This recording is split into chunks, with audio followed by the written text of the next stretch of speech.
A Bíblia é um livro profundamente espiritual e, ao começarmos a lê-la, somos confrontados com a realidade do mundo espiritual. O intrigante é que existem crentes que duvidam dessa dimensão, o que é bastante contraditório, já que a própria Bíblia, em João 4:24, afirma que o Deus é espírito, e os que o adoram devem adorá-lo em espírito e em verdade. Se Deus é espírito, é lógico que ele habita no mundo espiritual. Nesse mesmo mundo, encontramos tanto espíritos bons quanto maus.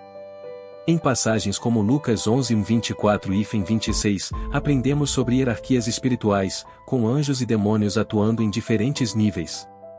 O texto de Lucas ilustra o retorno de um espírito impuro à sua antiga morada, que, ao encontrá-la vazia e bem organizada, chama outros espíritos ainda mais malignos. Esse contraste entre atmosferas espirituais é visível em várias situações. Compare a atmosfera de uma igreja durante a adoração com a de um ambiente secular. Essas diferenças são palpáveis. Da mesma forma, nossas casas também podem abrigar diferentes presenças espirituais, dependendo do que ocorre nelas. A casa de um crente pode ser habitada pelo Espírito Santo e anjos, enquanto outra pode ser dominada por espíritos impuros. Experiências de pessoas ouvindo passos ou ruídos estranhos em lares com essas presenças são comuns, mas cabe a nós decidir qual espírito habitará em nossas casas. Isso não se aplica apenas ao espaço físico, mas também a nós como indivíduos. Uma questão recorrente é como os demônios ganham acesso às nossas vidas e lares. Eles procuram brechas, muitas vezes em nossos momentos de maior vulnerabilidade emocional. Sustentada pressão emocional, por exemplo, pode abrir portas para influências malignas. O famoso ministro britânico Derek Prince, há muitos anos, destacou várias formas de atuação demoníaca, como influências pré-natais e momentos de intenso medo. Um exemplo que ele compartilhou foi o de uma mulher que, às vésperas do casamento, teve o noivado cancelado, sendo profundamente abalada por um espírito de desilusão. Todos nós, em algum momento, enfrentamos desilusões profundas, quando colocamos nossas esperanças em algo que não se concretiza, seja um relacionamento, um negócio ou outro sonho. Até Jesus foi tentado no deserto, após 40 dias de jejum. Mas como fechamos essas portas para os demônios? A resposta está no Espírito Santo. Ele não é apenas o nosso consolador, o termo grego paracleto revela que ele é aquele que está sempre ao nosso lado, pronto para ajudar. Temos uma visão limitada do Espírito Santo, frequentemente enxergando-o apenas como uma presença reconfortante em tempos de aflição, mas ele é muito mais que isso, vê nossa força e guia em todas as situações. Eu te consolarei, e isso normalmente significa te tirar de apuros, te resgatar de situações difíceis ou ajudar a evitar problemas. No entanto, a palavra consolador tem um significado mais profundo. Ela originalmente se refere a colocar alguém no centro da batalha, equipando-o com a força necessária para enfrentar e vencer. A palavra latina *fortis*, da qual derivamos o fortificado ou fortificação, remete à ideia de dar força para resistir e triunfar. O Espírito Santo, que pedimos ao Senhor, é esse espírito de poder. Não importa o desafio que você esteja enfrentando, o Espírito Santo te dará a força para superá-lo. Ele não te fará fugir dos problemas, mas te capacitará a encará-los de frente. Jesus não enviou o Espírito da Verdade para nos ver derrotados pelos nossos desafios emocionais ou espirituais. Pelo contrário, o Espírito veio para nos dar poder diante das dificuldades que enfrentamos. Precisamos buscar uma conexão mais profunda com o Espírito Santo, porque essa ligação injetará poder e renovação nas profundezas do nosso ser. Quando o espírito humano se conecta com o Espírito de Deus, surge uma força que nos capacita para as batalhas da vida. A Bíblia nos alerta sobre o poder do pecado. Quem persiste no pecado abre portas para influências demoníacas. Judas Iscariotes é um exemplo. Ele tomou uma decisão errada ao trair Cristo, e isso permitiu que Satanás o influenciasse. De Lucas 22:3. Apenas uma escolha errada pode abrir espaço para o inimigo agir. Outro exemplo está na idolatria, mencionada nos primeiros mandamentos, de Êxodo 21:3-5. A idolatria, em todas as suas formas, abre automaticamente uma porta para o mal, e Deus adverte que visita a iniquidade dos pais até a 3ª e 4ª geração. Nossas ações têm consequências diretas nas gerações futuras, tanto para o bem quanto para o mal. Se nossos antepassados se envolveram em idolatria, isso pode ter deixado portas abertas que precisam ser fechadas. Aqui entra a importância do Espírito Santo em nossas vidas. Muitas vezes, não temos conhecimento do que nossos pais, avós ou bisavós fizeram, mas o Espírito Santo sabe. Ele conhece os segredos das gerações anteriores e pode nos ajudar. Romanos 8:26 nos lembra que o Espírito nos auxilia em nossa fraqueza, intercedendo por nós com gemidos inexprimíveis. É por isso que orar no Espírito é tão crucial. Não sabemos as batalhas que o Espírito Santo trava por nós quando oramos no Espírito. Não temos noção das portas que se fecham em nossas vidas durante essas orações. Enquanto muitos círculos cristãos enfatizam as portas que Deus abre, é importante também reconhecer as que Ele fecha através do poder da oração no Espírito. Devemos ser profundamente gratos pelas portas que atuam como fronteiras em nossas vidas. Essas barreiras são necessárias para nossa proteção espiritual, e entre elas podemos destacar 3: a pressão emocional, a tristeza profunda e os hábitos pecaminosos, especialmente a quebra dos primeiros mandamentos. Esses 3 portões exigem a intervenção do Espírito Santo, pois somente Ele pode nos capacitar a lidar com as emoções intensas, a superar a tristeza e a vencer o pecado repetido. Graças ao Espírito Santo, a santidade não é apenas uma questão de imitar o exemplo de Cristo, mas sim de ter Deus dentro de nós, moldando nosso caráter. Nos últimos dias, o Espírito de Deus tem agido em nossos corações, renovando nossa visão dele, nos ensinando a obedecer a sua palavra e nos dando o poder para vencer o pecado. Ele é quem nos transforma para nos tornarmos mais parecidos com Jesus, nos ajudando a quebrar o ciclo de idolatria e os pecados herdados de gerações passadas. Romanos 8:2 reforça que, quando oramos no Espírito, o Espírito Santo fecha portas que, muitas vezes, nem sabemos que estavam abertas. Que bênção é saber que, como crentes, Deus nos deu essa proteção. Sabemos que temos um inimigo constante, aquele que vigia e busca oportunidades para entrar em nossas vidas. A Bíblia nos alerta em 1 Pedro 5:8, seja sóbrio e vigilante, pois o seu adversário, o diabo, anda ao redor, como um leão que ruge, procurando a quem possa devorar. Esse versículo nos mostra que Satanás está sempre à espreita, esperando a chance de infiltrar-se em nossas vidas. Em Jó, encontramos um momento em que os filhos de Deus se apresentam diante do Senhor, e Satanás aparece entre eles, registrando suas observações da terra, sempre buscando brechas. Muitas vezes, pensamos que apenas os anjos do Senhor nos observam, mas devemos estar atentos ao fato de que o exército do mal também está nos vigiando, procurando uma brecha para destruir nossas vidas. É por isso que Efésios 4:27 nos adverte explicitamente: e não deem lugar ao diabo. Devemos ser cuidadosos com as maneiras pelas quais, sem perceber, podemos estar abrindo portas ao inimigo. Um exemplo claro disso é o poder da nossa linguagem. Muitas vezes, usamos palavras de forma descuidada, por raiva, frustração ou ignorância, sem perceber o peso espiritual que elas carregam. As palavras têm poder, e como crentes, precisamos controlar o que dizemos sobre nós mesmos e sobre os outros. Quando falamos, devemos perguntar: o que estou declarando sobre minha vida? Nossas palavras têm o poder de moldar nossas realidades espirituais. Muitos cristãos, sem perceber, acabam aceitando a tristeza, a doença ou desafios como partes normais de suas vidas. Eles dizem coisas como: minha dor de cabeça começou, ou quando foi que ela se tornou sua? Ou ainda, é normal que eu sofra periodicamente, como se essas situações fossem naturais. Essas declarações podem parecer inofensivas, mas na verdade estamos confessando e normalizando coisas negativas.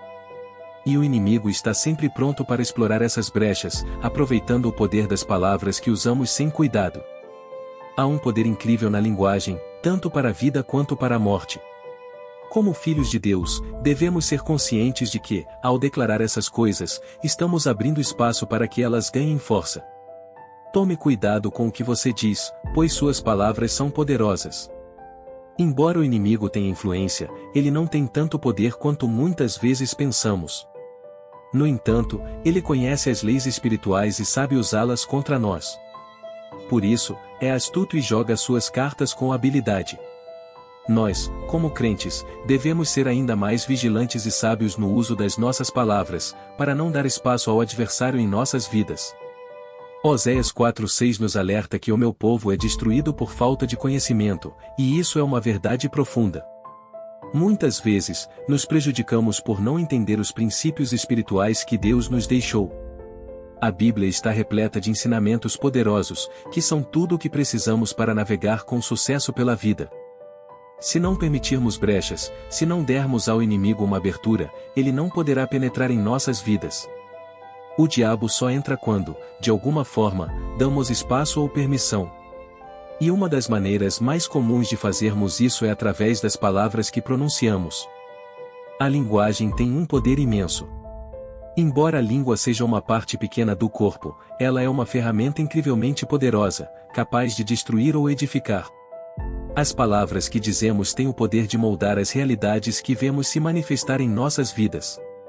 Efésios 4:29 nos exorta: e não saia da vossa boca nenhuma palavra torpe, mas só a que for boa para promover a edificação. O que constantemente professamos e confessamos tem uma tendência a se tornar realidade em nossas vidas. O inimigo é esperto e muitas vezes usa nossas próprias palavras como porta de entrada para nossas vidas. É por isso que devemos ser extremamente cuidadosos com o que dizemos sobre nós mesmos e nossas famílias. Quando nos encontramos em momentos de fraqueza, tentados a dizer coisas negativas, devemos nos lembrar das promessas de Deus. Em vez de profetizarmos derrota, precisamos confessar a bondade e a fidelidade de Deus sobre nossas vidas. Vamos parar de declarar que não somos bons o suficiente ou que não vamos conseguir.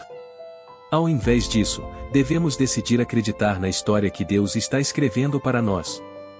Nosso adversário está sempre à espreita, esperando que nossas palavras criem a abertura que ele precisa para agir. Portanto, precisamos ter total controle sobre nossa linguagem. Se não estivermos atentos, nossas próprias palavras podem convidar o mal para nossas vidas. Assim como trazer objetos amaldiçoados para nossas casas abre portas para ataques espirituais, o mesmo acontece com o que falamos. Devemos criar um ambiente onde o Espírito Santo possa habitar, o que significa manter nossas casas e nossas palavras santificadas. A Bíblia é clara quando diz em Deuteronômio 7:25-26 que devemos destruir as imagens de deuses pagãos e não cobiçar o ouro ou a prata que os recobre, pois são uma abominação ao Senhor. Não devemos permitir que nenhum objeto amaldiçoado entre em nossas casas, pois isso pode nos levar à ruína espiritual. Muitas vezes, em nome da decoração, permitimos que objetos que simbolizam idolatria ou práticas pagãs entrem em nossos lares. Mas a santidade do nosso lar deve ser mais importante que qualquer escolha decorativa. A presença do Espírito Santo em nossa casa é essencial. Precisamos examinar o que estamos permitindo que entre em nossos espaços. Como diz a palavra, não traga para sua casa nada que seja detestável. Objetos aparentemente inofensivos, como uma escultura ou uma pintura, podem abrir portas para ataques espirituais. O que temos em nossas casas importa, pois nosso lar deve ser um santuário onde o Espírito de Deus é bem-vindo. A mensagem é clara e devemos estar atentos às nossas palavras, aos nossos atos e ao que permitimos em nossas vidas e lares. Isso determinará se estamos abrindo portas para bênçãos ou maldições.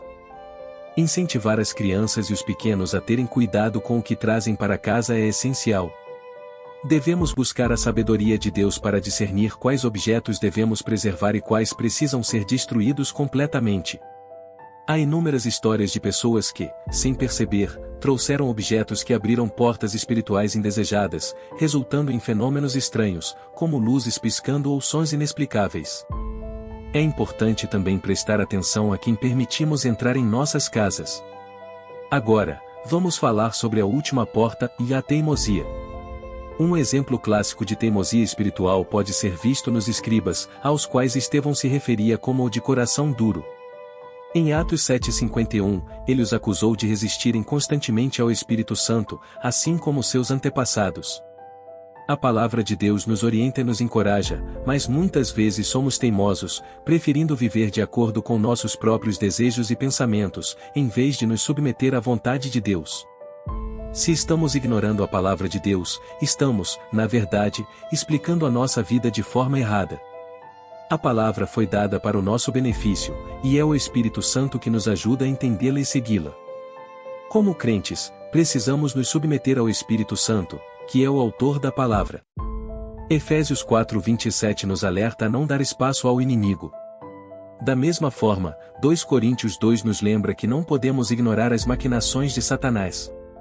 Ele está sempre por perto, como um leão à espreita, procurando uma oportunidade para devorar aqueles que não estão atentos às suas armadilhas. Paulo nos adverte a não subestimar as estratégias do inimigo, pois a ignorância nos torna vulneráveis. Entre as principais estratégias de Satanás está o pecado. Desde o início, quando Adão e Eva se rebelaram contra Deus, o inimigo usa o pecado como uma arma para nos afastar do propósito divino. Ele distorce as palavras de Deus e planta dúvidas em nossas mentes. Ao invés de nos atacar diretamente, ele nos faz questionar: será que é isso mesmo que Deus quis dizer? E assim, aos poucos, fomenta a rebelião em nossos corações. Essa estratégia é clara quando analisamos as palavras Hoshata em hebraico e o Amartia em grego, que significam o errar o alvo. Imagine-se como um arqueiro com arco e flecha, pronto para acertar o alvo, que representa as instruções de Deus. Satanás, por outro lado, faz tudo o que pode para que você erre o alvo. Essa é a essência do pecado, desviar-nos dos propósitos de Deus. Portanto, é fundamental estarmos alertas, buscando sempre a sabedoria de Deus e permanecendo firmes no Espírito Santo. Que nossas palavras, ações e decisões sejam guiadas pela verdade de Deus, evitando as armadilhas que o inimigo tenta colocar em nosso caminho. A Bíblia nos ensina que o inimigo tentará nos derrotar, tentando nos afastar de Deus e nos fazer render ao pecado. No entanto, a vontade de Deus é que resistamos e o coloquemos sempre em primeiro lugar. Assim como Satanás tentou Jesus, oferecendo-lhe o mundo em troca de adoração, ele também nos tenta a seguir o caminho errado. Quando isso acontecer, precisamos resistir com firmeza. Render-se ao pecado não é uma opção. Devemos usar a palavra de Deus como nossa arma, declarando com autoridade: está escrito. Pegue sua espada espiritual, como mencionado em Lucas 10, e olhe para o inimigo com confiança, dizendo: tenho autoridade para pisar serpentes e escorpiões, e para vencer todo o poder do inimigo, ou nada me fará mal. Mantenha a sua posição. Quando o inimigo tentar te intimidar, responda com a verdade: Deus não me deu um espírito de covardia, mas de poder, amor e autocontrole. Quando ele te fizer sentir derrotado, diga com convicção: o Senhor é minha luz e minha salvação, de quem terei medo? Não permita que o inimigo dite seu destino, lembre-se de que você é a cabeça e não a cauda. Quando ele vier com mentiras, dizendo que você está perdido ou que Deus te abandonou, declare: nenhuma arma forjada contra mim prosperará. E quando ele tentar encher sua mente de dúvidas sobre sua capacidade de vencer, jogue Filipenses 4:13 na cara dele: posso todas as coisas naquele que me fortalece. Quando o espírito de condenação vier questionar sua salvação, lembre-o de que você confessou com a boca e creu no coração que Jesus é Senhor. Entenda que você está em uma batalha, e 1 Tessalonicenses 5:22 nos exorta a evitar toda aparência de mal.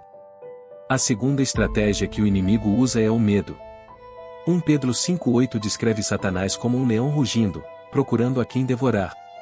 Os leões rugem para causar medo e paralisar suas presas, e se permitirmos que esse rugido nos intimide, seremos derrotados. Deus constantemente acalma seu povo, dizendo: não temas.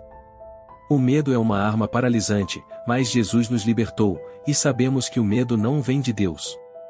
Romanos 8:15 diz que não recebemos um espírito de escravidão para voltar ao medo, mas o espírito de adoção, pelo qual clamamos: Vaba, Pai. Somos filhos de Deus, e devemos temer apenas a Ele com reverência, não com terror. A terceira estratégia é a mentira. Jesus identificou Satanás como o pai da mentira em João 8:44. Desde o princípio, ele distorceu a verdade, e uma de suas táticas mais óbvias é tentar nos convencer de que somos indignos e condenados. Se acreditarmos nessas mentiras, ficaremos perdidos. Mas graças a Deus, somos justificados em Cristo. Não há condenação para aqueles que estão em Cristo Jesus. Somos a justiça de Deus, e é assim que Ele nos vê. Nunca permita que os sussurros do inimigo tomem espaço em sua mente. Ele tentará mentir e oferecer coisas contrárias à vontade de Deus, mas o Espírito Santo, o Espírito da verdade, nos revela a verdade das Escrituras. Podemos confiar no Espírito Santo para nos guiar, e sempre que algo for contrário à palavra de Deus, podemos ter certeza de que vem do inimigo. Mantenha-se firme, e use a palavra como sua arma para derrotar qualquer mentira que o inimigo tentar lançar contra você. A Bíblia é a verdade revelada por Deus, e Ele nos deixou equipados para enfrentar as mentiras do inimigo. Quando Satanás tentar te enganar, mantenha-se firme e o repreenda em nome de Jesus. Suas mentiras não têm poder diante dele. Agora, vamos falar de uma das armadilhas mais sutis e destrutivas, o orgulho. O orgulho é uma arma poderosa do inimigo. Quando permitimos que ele se enraize em nossos corações, nos afastamos de Deus e abrimos caminho para a derrota. A Bíblia é clara: Deus resiste aos orgulhosos, mas concede graça aos humildes. Tiago 4:6. Se o orgulho toma conta de nossas vidas, somos derrotados antes mesmo de perceber. Ele se manifesta não apenas no que pensamos de nós mesmos, mas também em como tratamos os outros. Uma pessoa orgulhosa é cínica e insensível às necessidades alheias. Devemos ser vigilantes e redirecionar qualquer sinal de orgulho de volta a Deus, pedindo que Ele nos ajude a manter a humildade em nossos corações. O orgulho sempre precede a queda, e é uma estrada direta para o fracasso. Deus quer se aproximar de nós e nos abençoar, mas é impossível experimentar o favor divino quando o orgulho bloqueia nossa conexão com Ele. Quando nos humilhamos diante de Deus, estamos desferindo um golpe mortal contra os planos do inimigo. Não há derrota para quem permanece humilde e submisso a Deus. Como crentes, conhecendo essas estratégias do inimigo, devemos fazer de tudo para neutralizar suas ações. Não importa como ele ataque, seja pela tentação, medo, mentiras ou orgulhos, nossa resposta deve ser resistir. Em Efésios 6, o apóstolo Paulo descreve a armadura de Deus, que é essencial para que possamos permanecer firmes contra as ciladas de Satanás. Essa armadura não é apenas uma defesa, é um conjunto de armas espirituais poderosas que nos capacitam a lutar e vencer. No entanto, é sua responsabilidade vestir essa armadura e usá-la. Deus já te deu a autoridade e o poder para resistir ao inimigo, mas você precisa tomar sua posição de autoridade e agir. Tiago 4:7 nos lembra: submetam-se a Deus. Resistam ao diabo, e ele fugirá de vocês. Você tem à disposição a armadura de Deus, o poder do Espírito Santo, e o nome de Jesus. Não ore pedindo que Deus lute suas batalhas por você, pois Ele já te deu tudo o que precisa para derrotar o inimigo. Levante-se, vista sua armadura, declare a palavra de Deus, e mande Satanás sair da sua vida. Aqui vai um conselho direto: assuma a autoridade que você tem. Não importa o tamanho do problema que você está enfrentando agora, se parece grande demais ou se é algo passageiro, lembre-se de quem você é em Cristo. Você tem poder e autoridade para comandar a situação, então fale diretamente ao inimigo e deixe claro que ele não tem espaço na sua vida. Mantenha-se firme, não ceda, e tome posse da sua vitória. Não deixe dúvidas: em Cristo, a vitória já é sua. Decida que você vencerá, porque com Ele, você sempre vence. Obrigado por acompanhar nosso vídeo sobre como proteger sua casa contra forças malignas. Se curtiu o conteúdo, não se esqueça de dar aquele like e se inscrever no canal. E para não perder nenhum vídeo novo, ative as notificações agora mesmo. Queremos muito saber o que você pensa e compartilhe suas experiências ou dicas de proteção nos comentários. Vamos continuar essa conversa por lá. Até o próximo vídeo.